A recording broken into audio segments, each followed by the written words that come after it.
ইদানিং বেশ কয়েকটা বিষয়ে মাথায় খুবই ঘুরপাক খাচ্ছে। সে বিষয়টা হলো ভালোর সাথে ভালো কম্বিনেশনটা কেন জানি হয় না। কেন এটা বললাম আপনাদেরকে একটু ডিটেলসে বলি। কারণ আপনারা একটু খেয়াল করলে দেখবেন এই বিষয়গুলা। সব ক্ষেত্রেই যে এই বিষয়টা এরকম হবে তা না, আমি আগেই বলে রাখছি। আর বিষয়টা হচ্ছে যে আপনি দেখবেন যারা ভালো মানুষ তাদের বিপরীতে যেই মানুষটা থাকে ওরা কিন্তু তার মতো ভালো মানুষ হয় না। আপনাদেরকে একদম খোলাসা করেই বলি, যেমন ধরেন একজন খুব ভালো হাজবেন্ড, সে সব দিক থেকে পারফেক্ট, আবার অপর পাশে এরকম মানুষগুলার যে ওয়াইফগুলা হয় তারা কিন্তু তার মতো হয় না। দেখা যায় খুব উদাসীন, খুবই মানে তার সাথে খুব বিপরীত, তার সাথে একদমই মিলে না। ঠিক সেমভাবেই একজন ভালো ওয়াইফ যে একদম পারফেক্ট, সে সব দিক থেকে পারফেক্ট, কিন্তু তার হাজবেন্ড একদম তার মতো হয় না, মানে একদমই তার মতো না, একদম পুরাই বিপরীত। এবং ধরেন একজন ভালো বউ, সে তার শাশুড়িটাকে ভালো পায় না, এবং ধরুন একজন ভালো শাশুড়ি সে তার বউটাকে ভালো পায় না। কেন জানি এরকম হয়, আমি ইদানিং খুব দেখছি এই বিষয়গুলো।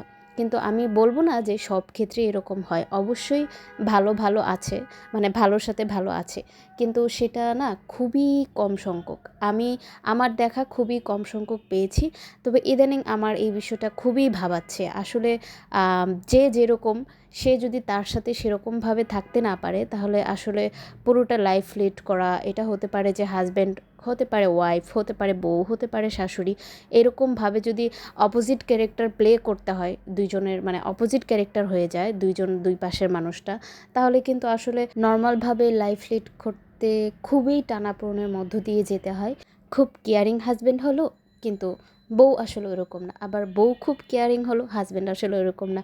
শাশুড়ি খুব ভালো হলো, বউটা একদমই ভালো না, আবার বউটা খুব ভালো হলো, শাশুড়িটা একদমই ভালো না। মানে এগুলাই চলছে। এগুলা কেন চলছে, কেন হচ্ছে জানি না, তবে এগুলাই হচ্ছে। আপনারাও কি এই বিষয়গুলো খেয়াল করছেন কিনা জানি না। তবে আপনাদের কাছেও যদি এরকম মনে হয়, কিংবা এই বিষয়গুলো হচ্ছে এরকম যদি মনে হয়, আমাকে কমেন্টে জানাবেন। তো আমার কাছে এই বিষয়গুলো খুবই ইদানিং চোখে পড়ছে কিংবা দেখছি। বিশেষ কথা হচ্ছে দেখছি, চোখের সামনে থেকেই দেখছি।